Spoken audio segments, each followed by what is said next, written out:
Now I showed you how you can have text inside of any shape.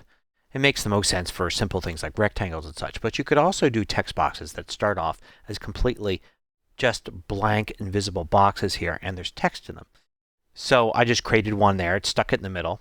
I can click on it and move it around. I can click on it and it'll allow me to enter my own text.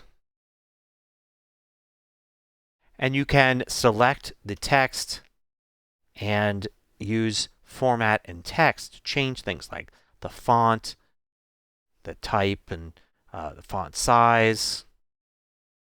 Just about have every tool that you have if you use Pages to be able to style text. You can do so many different things here with it, including choosing styles, all in the same way that you might find in Pages. It's overkill for numbers, but it's good to know you have these options.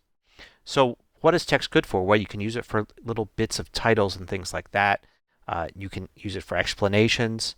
So, something about the spreadsheet.